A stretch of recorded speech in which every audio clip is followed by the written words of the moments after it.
하버드 나왔다고 다 되는 줄 알았어요. 진짜로요. 그런데 요즘 세상에선 그 하버드 졸업장도 아무 의미 없다는 걸 뼈저리게 느끼고 있어요. 안녕하세요. 저는 미국 워싱턴주 시애틀에서 나고 자란 에밀리라고 합니다. 지금은 29살이고요. 지난 봄 하버드 경영대학원을 졸업했어요. 그러니까 제가 그렇게 꿈꾸던 하버드 MBA를 마친 거죠. 그 순간만큼은 세상을 다 가진 기분이었습니다. 가족들도 친구들도 모두 축하해줬고 저 스스로도 앞으로는 모든 문이 활짝 열릴 줄 알았어요. 근데요, 그건 완전히 제 착각이었어요. 시애틀에 있는 저희 집은 호숫가 근처에 위치해 있어요. 맑은 날엔 집 앞에서 커피 한 잔 들고 호수를 바라보는 그 시간이 제 일상의 작은 사치였고요. 부모님은 두 분 다 교사세요. 아버지는 고등학교에서 수학을 가르치시고 어머니는 중학교 영어 선생님이세요. 어릴 때부터 부모님은 항상 말씀하셨어요. 배움은 어떤 상황에서도 너를 지켜줄 수 있는 무기라고요. 그래서 저는 늘 열심히 공부했고 결국 하버드에 합격하게 되었어요. 미국 중서부의 보통 가정 출신인 제가 하버드라니 그 소식은 마치 꿈만 같았습니다. 하버드에서의 2년은 정말 치열했어요. 잠도 줄여가며 케이스 스터디하고 조별 프로젝트 하느라 도서관에서 날 세우는 날이 한두 번이 아니었어요. 당연히 취업은 걱정하지 않았어요. 하버드 MBA 출신이면 대기업에서 알아서 데려갈 줄 알았거든요. 근데 졸업하고 현실을 마주하니 모든 게 달랐어요. 인터뷰는 고사하고 이력서 넣은 회사 대부분은 연락조차 없었어요. 지금까지 제가 받은 회신은 모두 정중한 거절뿐이었어요. 그것도 대부분 자동 회신이었고요. 당신의 뛰어난 배경과 경력에도 불구하고 현재 포지션과는 맞지 않습니다. 그 말이 저를 찌르는 칼처럼 느껴졌습니다. 저는 좌절했고 어느 순간 자신감도 바닥이 났어요. 그렇게 취업을 못하고 시간을 보내던 어느 날 제게 가장 큰 충격을 안긴 일이 생겼습니다. 제 인생에서 가장 가까운 친구 소피가 한국으로 떠나겠다는 거였어요. 잠깐 여러분 그거 아세요? 여러분의 구독, 좋아요, 알림 설정은 저에게 가장 큰 힘이 됩니다. 클릭 한 번으로 제게 큰 힘을 주시길 바라요. 나 서울에 있는 로펌에서 일하게 됐어. 뭐라고? 서울. 한국이라고? 소피는 뉴욕 출신으로 저랑 하버드에서 만난 친구였고 항상 의지가 되던 존재였어요. 같이 밤새 프로젝트도 하고 휴일마다 브런치 먹으러 다니며 미래를 함께 그리던 그런 친구였어요. 그런데 한국이라니요. 저는 솔직히 처음엔 장난인 줄 알았어요. 미국 밖에서 커리어를 시작하는 것도 놀라운데 하필이면 한국이라니. 그때 제가 한국에 대해 알고 있는 거라곤 케이팝 조금. 그것도 유명하다고 해서 이름만 들어봤지. 노래 하나 제대로 들어본 적 없었어요. 한국 드라마는 한 번도 본 적 없었고요. 식문화도 낯설고 언어도 모르고 거리도 멀고 이해가 안 됐어요. 왜 굳이 거길 선택했을까? 소피 너 진짜 괜찮은 거야? 한국은 너무 멀고 생각보다 엄청 발전된 곳이야. 너도 한번 알아봐봐. 소피는 웃으며 말했지만 저는 점점 마음이 서운해졌어요. 이젠 우리 사이도 멀어지는구나. 그렇게 소피는 떠났고 그날 이후로 저는 뭔가 마음속에 큰 구멍이 뚫린 기분이었어요. 그 이후 이상하게 한국이 자꾸 떠올랐어요. 그날은 토요일 오후였는데 우연히 시애틀 다운타운에서 코리안 바비큐라는 간판이 보였어요. 갑자기 소피가 생각났고 그냥 들어가 봤어요. 불고기라는 걸 시켰는데 아니, 이게 뭐야? 왜 이렇게 맛있지? 미국 음식과는 전혀 다른데 뭔가 친숙한 느낌이 들었어요. 맵지도 않고 짜지도 않은데 감칠맛이 도는 그 양념에 완전히 빠져버렸어요. 반찬으로 나온 김치와 잡채도 생전 처음 먹어봤는데 하나같이 너무 맛있었어요. 그날 이후 저는 유튜브에서 케이팝을 검색해봤고 처음으로 방탄소년단 노래를 들어봤어요. 처음엔 무슨 말인지 몰랐지만 에너지 넘치고 멜로디도 너무 좋았어요. 그리고 영상 추천으로 떠오른 한국 드라마 하나를 클릭했는데 밤새 보게 됐습니다. 아니, 한국이 이렇게 매력적인 나라였어. 그때부터 제 일상은 조금씩 바뀌기 시작했어요. 한국 음식점 찾아다니고 한국어 인사도 외워보고 한글도 조금씩 익히고 소피가 간 나라가 어떤 곳인지 저도 알고 싶어졌거든요. 그리고 동시에 미국의 취업 현실은 점점 더 냉혹해졌어요. 하버드를 나와도 일자리가 없고 현실은 명문대 졸업장이 더 이상 특별하지 않은 시대가 됐다는 걸 매일 느꼈습니다. 그렇게 제 머릿속에 한 가지 생각이 점점 커졌어요. 한국은 어떨까? 소피는 지금 어떻게 지내고 있을까? 마음을 다잡고 용기를 내어 소피에게 메시지를 보냈습니다. 한동안 답이 없어서 포기하려던 찰나 그녀에게서 전화가 걸려왔습니다. 에밀리, 연락줘서 고마워. 나 너한테 해줄 말 진짜 많아. 한국에 와볼래? 그 한마디에 제 심장이 멈춘 듯 뛰기 시작했어요. 뭔가가 바뀌려는 느낌이 들었어요. 정말 큰 변화가. 그리고 저는 알 수 없는 이끌림에 따라 비행기 표를 예매하게 됩니다. 다음은 한국에서 시작된 제 두 번째 인생 이야기입니다. 한국행 비행기 티켓을 결제한 순간 심장이 괜히 쿵 하고 내려앉는 느낌이 들었습니다. 이게 정말 맞는 선택일까? 미국에서도 못 구한 일자리를 낯선 나라에서 구할 수 있을까? 하지만 후회보다는 기대가 조금 더 컸어요. 지금 이대로 아무것도 하지 않고 기다리는 것보단 뭔가라도 해보는 편이 낫다고 생각했습니다. 한국으로 출발하기까지 남은 한 달 동안 저는 본격적으로 준비를 시작했어요. 인터넷으로 한국 문화를 검색하고 유튜브에서 한국 직장 생활에 대한 브이로그를 찾아보고 한글도 하루에 2시간씩 독학하며 배웠습니다. 뭐라도 알고 가고 싶었거든요. 소피가 있었기에 최소한 언어 장벽은 극복할 수 있으리란 막연한 믿음도 있었습니다. 출국 전날 밤 부모님과 함께 저녁을 먹었습니다. 어머니는 여전히 걱정이 많으셨고 아버지는 조용히 제 짐을 도와주셨어요. 에밀리, 한국은 미국이 아니야. 모든 게 낯설고 힘들 수 있어. 알아요, 엄마. 하지만 여기선 아무것도 안 되잖아요. 난 이제 뭔가 새로운 걸 해보고 싶어요. 그렇게 저는 한밤중에 공항에서 혼자 비행기에 올랐습니다. 14시간 가까운 긴 비행이었지만 도착해서 인천공항에 첫 발을 디딘 순간 놀라움이 밀려왔어요. 공항이 어찌나 깔끔하고 조용한지 마치 영화 세트장에 들어선 기분이었습니다. 직원들은 친절했고 안내 표지판도 영어가 병기돼 있어서 크게 어렵지 않았어요. 소피는 서울 강남에서 저를 반갑게 맞이해 주었습니다. 머물 숙소와 기본적인 생활 정보, 그리고 한국에서 지내는 팁들을 꼼꼼히 설명해 줬어요. 일단 적응부터 해. 그 다음은 내가 천천히 도와줄게. 그 말에 괜히 눈물이 나올 뻔했어요. 혼자가 아니란 걸 새삼 느꼈습니다. 소피는 서울 강남에서 저를 반갑게 맞이해 주었습니다. 머물 숙소와 기본적인 생활 정보, 그리고 한국에서 지내는 팁들을 꼼꼼히 설명해 줬어요. 일단 적응부터 해. 그 다음은 내가 천천히 도와줄게. 그 말에 괜히 눈물이 나올 뻔했어요. 혼자가 아니란 걸 새삼 느꼈습니다. 며칠 동안 소피는 제 곁에 꼭 붙어 도와줬습니다. 은행 계좌 개설, 교통카드 등록, 심지어 편의점에서 먹을 만한 간식까지 추천해줬어요. 서울이란 도시가 여전히 낯설었지만 소피 덕분에 조금씩 안정을 찾아가는 느낌이었습니다. 그러던 어느 날 아침 소피가 불쑥 말했어요. 오늘 시간 좀 괜찮아.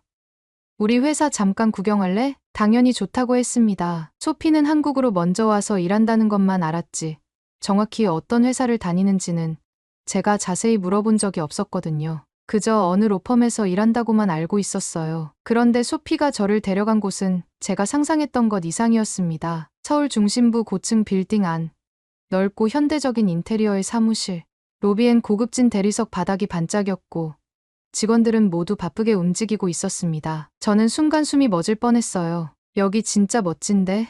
그 말을 들은 소피가 슬쩍 웃으며 말했어요. 내가 여기 대표야. 순간 저는 귀를 의심했어요. 뭐라고? 대표라고? 응. 로스쿨 졸업하고 미국에서 경력 쌓은 다음 한국에 와서 로펌 차렸어. 이제 직원이 20명쯤 되고 글로벌 계약도 점점 늘고 있어.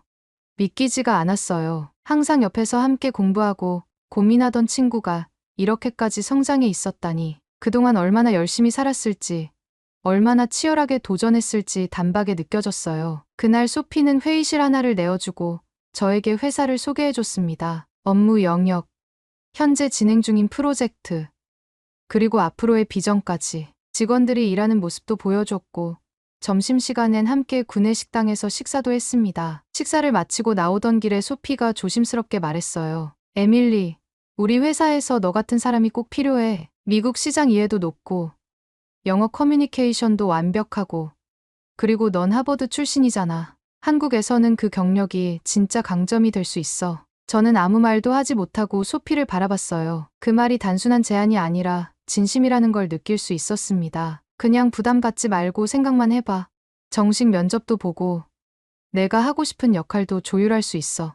그날 밤 숙소로 돌아가는 길에 서울의 밤거리를 혼자 걸었습니다. 머릿속은 온통 복잡했지만 마음 한켠은 따뜻했어요. 누군가 저를 필요로 한다는 사실, 그리고 제게 다시 기회가 찾아왔다는 사실이요. 그때 처음으로 한국에서 진짜 무언가를 시작할 수 있을지도 모른다는 희망이 생겼습니다. 소피의 제안을 받은 후로 저는 매일 밤마다 고민에 빠졌습니다. 한국에 와서 느꼈던 따뜻함과 신선함, 그리고 소피의 회사가 보여준 가능성까지 모든 것이 매력적이었어요. 하지만 동시에 불안한 감정도 있었습니다. 내가 과연 한국에서 일을 잘할 수 있을까? 문화는 다르고 언어도 아직 서툴고 업무 방식도 생소한 이곳에서 내가 진짜 살아남을 수 있을까 하는 두려움이 고개를 들었어요. 결국 저는 마음을 다잡고 정식 면접을 보기로 했습니다. 소피는 회사 내에 외국인 채용 절차가 따로 마련돼 있다며 면접 준비에 필요한 자료들을 전달해줬어요. 저는 며칠 동안 회사의 주요 프로젝트를 다시 정리하고 자기소개와 장점 단점을 한국어와 영어로 번갈아 연습하면서 최선을 다해 준비했습니다. 면접 당일은 이상하게도 유난히 맑은 날이었어요. 회의실에 들어서자 정장 차림의 실무진들이 앉아 있었고 소피는 그 자리에 참여하지 않았습니다. 그녀는 사적인 감정을 배제하려 한 듯 외부에 있는 다른 일정을 이유로 빠졌어요. 덕분에 저도 한결 편안한 마음으로 면접에 집중할 수 있었습니다. 면접은 전체적으로 부드럽게 흘러갔습니다. 한국 회사라 해서 위계질서가 엄청나게 딱딱할 줄 알았는데 의외로 면접관들은 유쾌하고 친절했어요. 제가 미국에서 겪었던 프로젝트와 그 속에서 어떤 역할을 했는지, 문화 차이를 어떻게 극복할 수 있을지, 한국에서 장기적으로 어떤 계획을 가지고 있는지 등 굉장히 구체적이고 실무 중심적인 질문들이 이어졌습니다. 면접을 마치고 회사 로비로 나오는데 마치 제 자신이 조금 더 성숙해진 느낌이었어요. 결과는 일주일 뒤에 통보해준다고 했지만 저는 이미 마음속에서 결정을 내리고 있었어요. 여기서 일하고 싶다고요. 그 사이 저는 서울이라는 도시를 더 깊이 체험해보기로 했습니다. 단순히 관광객처럼 유명한 명소만 찍고 다니는 게 아니라 진짜 이 도시의 결을 느껴보고 싶었어요. 그래서 저는 주말마다 조금 특별한 장소를 찾아 나섰습니다. 첫 번째로 찾은 곳은 망원동에 있는 작은 재즈바였습니다. 낮에는 카페로 운영되다가 밤이 되면 조용히 재즈가 흘러나오는 공간으로 바뀌는 곳이었죠. 입구에는 간판조차 제대로 없고 낡은 목재 계단을 따라 올라가야만 만날 수 있는 그 공간은 서울 한복판에서 마치 다른 시대에 들어선 듯한 기분을 주었어요. 20살쯤 되어 보이는 한국 청년이 마이크를 잡고 나얼이라는 가수의 노래를 부르는데 그 목소리에 전율이 느껴졌습니다. 사람들이 와인을 홀짝이며 조용히 고개를 끄덕이는 그 분위기 속에서 저는 처음으로 이방인이 아니라 서울 사람이 된 듯한 기분이 들었어요. 그 다음 주에는 동묘 벼룩시장에 갔습니다. 소피가 정말 별세계 같은 곳이야라고 해서 가봤는데 진짜로 그랬어요. 전축, 낡은 장난감, 오래된 카세트 테이프, 이쑤시개 통까지 없는 게 없더라고요. 할아버지들이 파는 1,000원짜리 물건 하나하나에 세월의 이야기가 담겨 있는 것 같았어요. 무심코 손에 들어온 오래된 회중시계를 보다가 저도 모르게 값을 묻고는 지갑을 꺼내고 있었어요. 그 시계를 손에 쥐고 있는 동안 서울이라는 도시의 깊은 시간과 숨결을 조금은 느낀 것 같았습니다. 그리고 어느 날은 성수동의 한 공장지대에 있는 미술 작업실 겸 카페를 찾았습니다. 입구는 삭막했지만 안으로 들어서자 커다란 캔버스와 조각 작품들이 눈에 띄었고 젊은 작가들이 직접 만든 의자와 테이블에 사람들이 앉아 책을 읽고 있었습니다. 저는 창가 자리에 앉아 믹스커피를 마시며 옆자리에서 누군가가 진행 중인 작업에 대해 한국어로 열정적으로 이야기하는 걸 들었어요. 내용은 다 이해하지 못했지만 그 진심이 고스란히 전해졌습니다. 그날 이후 저는 성수동이 좋아졌고 매주 그 작업실 카페를 찾았어요. 서울은 그저 빠르게 돌아가는 도시라고만 생각했는데 곳곳에 이런 느리고 깊은 공간들이 숨겨져 있다는 걸 알게 되자 이 도시에 대한 애정이 생기기 시작했습니다. 남산도 갔지만 정상보다 더 인상 깊었던 건 중턱에 있던 작은 책방이었어요. 한남문고라는 이름의 그 책방은 한참을 걸어야 도착할 수 있는 곳이었는데 들어서는 순간 마치 다른 시간대에 떨어진 것 같았어요. 사장님은 조용한 중년 부부였고 저는 추천받은 시집을 한 권 샀습니다. 그날 저녁 숙소로 돌아가는 길에 버스 창밖으로 보이던 서울의 풍경이 너무나 익숙하게 느껴졌어요. 처음엔 낯설기만 했던 간판들, 복잡해 보였던 거리, 사람들의 말소리, 모든 것이 이제는 하나의 이야기처럼 느껴졌습니다. 서울이라는 도시가 저를 천천히 받아들이고 있다는 걸 느꼈고 저 역시 그 속에 조금씩 스며들고 있었습니다. 그런 경험들이 쌓이면서 단지 일자리를 얻기 위해 왔던 한국이라는 나라가 이젠 조금씩 내가 살고 싶은 곳으로 변해가고 있었어요. 그리고 운명의 날 소피에게서 메시지가 왔어요. 에밀리 축하해. 정식 채용 결정됐어. 우리 팀에서 일하게 될 거야. 그 문장을 읽는 순간 눈물이 핑 돌았어요. 해냈다는 감정과 새로운 시작에 대한 설렘이 뒤섞인 감정이었습니다. 입사 첫날은 여느 날보다 긴장됐지만 회사 사람들은 따뜻하게 저를 맞아주었고 업무 역시 제가 미국에서 했던 분야와 닮은 점이 많아서 빠르게 적응할 수 있었어요. 그런데 첫 번째 위기는 예상치 못한 자리에서 찾아왔습니다. 그날은 유난히 일정이 많았던 날이었어요. 오전 회의가 길어졌고 어느새 점심시간이 훌쩍 지나고 있었죠. 팀원 중 한 명이 에밀리 씨, 우리 식당 같이 가요라고 불러줘서 고맙게 따라갔는데 그때까지만 해도 전 점심시간이 휴식의 시간이자 여유로운 대화의 시간이라고 생각했어요. 하지만 그건 어디까지나 미국 이야기였더라고요. 회사 근처의 식당에 들어서자마자 직원들이 우르르 자리를 잡고 앉았고 그 중 한 명이 아주 능숙하게 메뉴판을 열어 빠르게 주문을 했습니다. 고민하거나 망설이는 사람은 아무도 없었어요. 당황한 저는 무슨 메뉴인지 제대로 보지도 못한 채 그냥 옆 사람과 같은 걸로 해달라고 말했어요. 음식이 나오기까지는 채 5분도 걸리지 않았고 모두가 젓가락을 들고 말없이 빠르게 식사를 시작했어요. 누구도 말은 없었고 다들 초집중 상태로 먹기 시작했죠. 저는 처음엔 그저 조용한 식사 분위기라고 생각했지만 이게 단순한 조용함이 아니라 속도전이라는 걸 금방 깨달았습니다. 한 입, 두 입 먹는 사이 벌써 다른 사람들은 반 이상을 비우고 있었고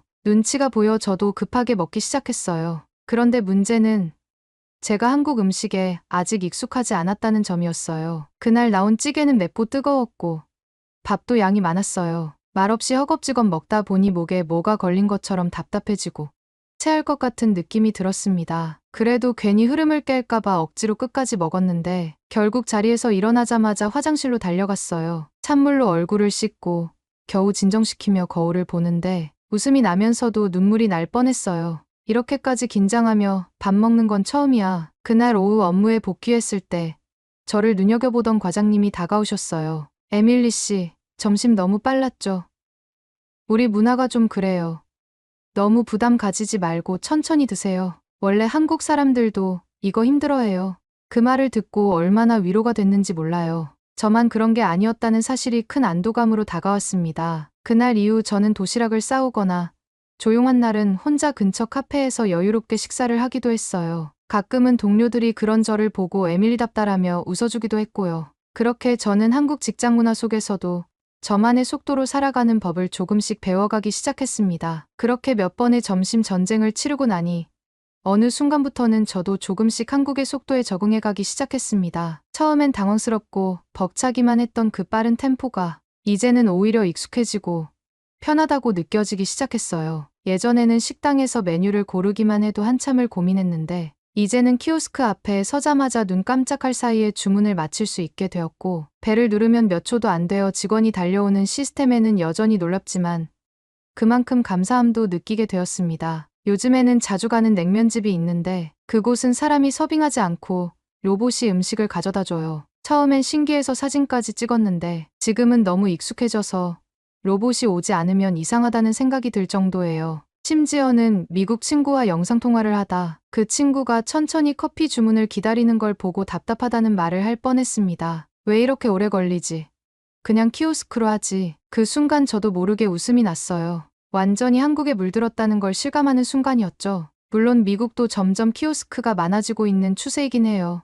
뉴욕이나 시카고 같은 대도시에서는 패스트푸드점이나 카페에 키오스크가 설치되어 있는 경우가 점점 늘고 있거든요. 하지만 제가 살던 시애틀 근교나 중소도시에서는 아직도 대부분의 매장에서 사람이 직접 주문을 받아요. 특히 지역 커피숍이나 레스토랑 같은 경우는 키오스크는커녕 카드 결제조차 오래 걸리는 곳이 많았죠. 그래서 한국처럼 어디를 가든 기계로 빠르게 주문하고 심지어 모바일로 미리 주문까지 할 수 있다는 게 저에겐 그야말로 생활의 혁명처럼 느껴졌어요. 그리고 또 하나 한국에 와서 정말 좋았던 건 바로 팀 문화가 없다는 점이었어요. 미국에서는 식사를 하든 커피 한 잔을 사든 항상 팁을 계산해야 하잖아요. 음식값의 15%에서 20%까지는 기본이고 계산할 때마다 머릿속으로 금액을 나누고 더하고 해야 했죠. 심지어 어떤 서비스는 팁을 주지 않으면 눈치를 주기도 하고요. 근데 한국은 그게 전혀 없었어요. 계산은 말 그대로 딱 계산한 금액만 내면 끝. 누군가의 친절한 서비스가 당연하게 여겨지는 게 아니라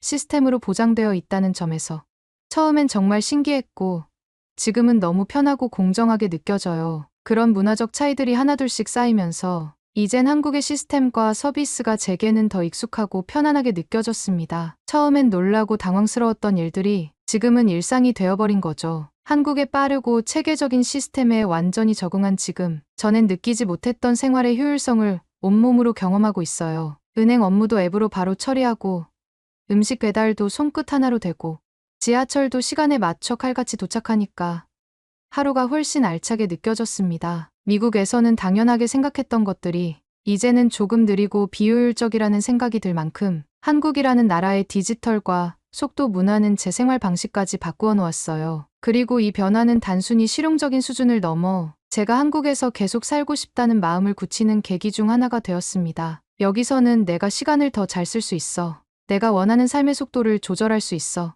그건 단순히 편하다는 말로는 설명할 수 없는 삶의 질의 변화였어요. 그날 밤 숙소로 돌아와 창밖을 보며 생각했습니다. 이곳이 정말 나에게 맞는 곳일까? 그 답은 이미 마음속에서 들려오고 있었어요. 네, 여기가 바로 너의 새로운 시작이라고요. 그리고 저는 한국에서의 삶을 진심으로 받아들이기로 했습니다. 낯설고 어렵지만 따뜻하고 가능성이 넘치는 이곳에서 저는 다시 꿈꾸기 시작했습니다. 한국에 온 지 어느덧 6달이 지나면서 저는 이곳의 리듬에 점점 익숙해지고 있었습니다. 처음엔 모든 게 낯설고 조심스러웠지만 이제는 일상의 작은 순간들조차 편안하게 느껴졌어요. 지하철을 기다리는 사람들의 질서정연한 모습, 출근길에 마시는 편의점 커피 한 잔, 퇴근길에 반짝이는 한강의 야경까지 하나하나가 더 이상 낯설지 않고 오히려 익숙하고 소중하게 느껴졌습니다. 회사에서도 점점 제 자리를 찾아갔습니다. 처음엔 눈치만 보며 조심스럽게 행동하던 제가 이젠 회의 시간에 자연스럽게 의견을 내고